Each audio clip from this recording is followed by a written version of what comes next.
Bonjour à toutes et à tous.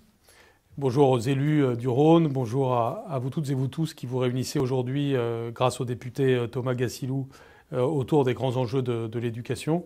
Je suis très heureux de pouvoir vous saluer par le truchement de cette vidéo parce que ça me semble très important, très sain, très bon que des citoyens, des citoyennes se réunissent pour parler d'éducation et le fassent dans cet esprit de bonne volonté qui caractérise la République en marche pour tout simplement mieux comprendre les enjeux et avancer dans les propositions que l'on peut faire pour faire avancer l'éducation en France.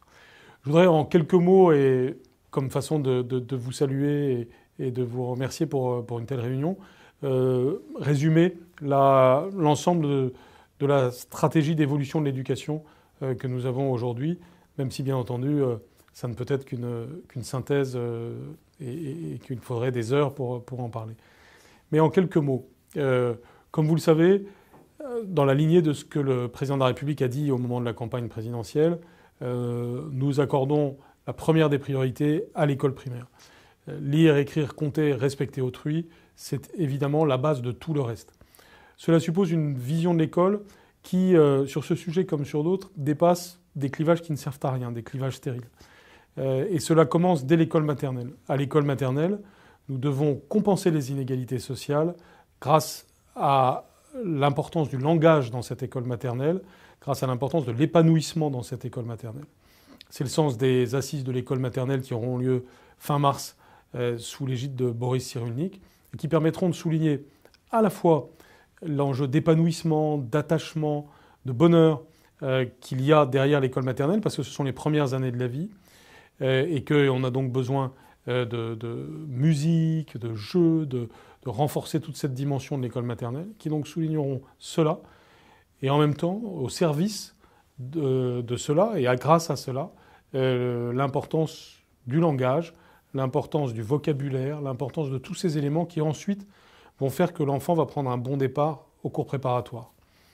Et donc nous allons progresser sur cette question. En cours préparatoire et en CE1, nous insistons beaucoup sur l'entrée dans la lecture, l'écriture, le calcul, parce que c'est à ce moment des étapes de la vie d'un enfant aussi que les fondamentaux peuvent être réellement ancrés, d'où l'importance que nous accordons aux différentes évolutions pédagogiques pour tous les CP et CE1 de France, mais aussi l'importance d'une concentration de nos efforts dans les territoires les plus défavorisés, avec le dédoublement des classes de CP depuis septembre dernier. C'est un des grands marqueurs de la volonté de progrès social qu'il y a pour ce gouvernement, parce que cette mesure concerne les territoires les plus défavorisés et permet déjà aujourd'hui de faire partir bien dans leur vie scolaire des enfants grâce à l'ancrage des savoirs fondamentaux. Et les premiers retours que nous avons sont très positifs.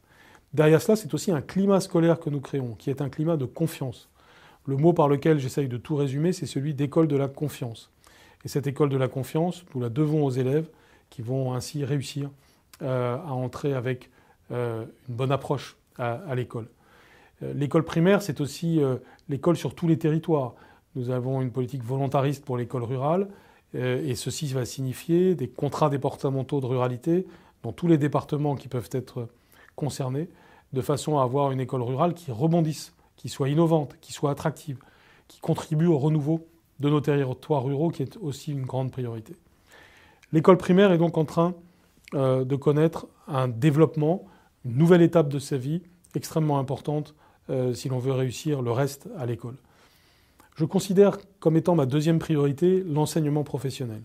C'est pourquoi dans très peu de temps, un rapport me sera remis par Céline Calvez, une autre députée de l'Assemblée, ainsi que Régis Marcon, un chef étoilé, extrêmement talentueux, d'ailleurs pas très éloigné du territoire qui est le vôtre.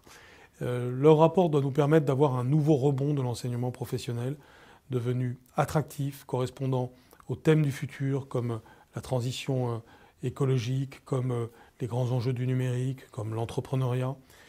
Tout cela fera que dans le futur, nous aurons des grands campus professionnels attractifs et qui feront que les élèves choisiront l'enseignement professionnel parce que ça correspondra à une vocation.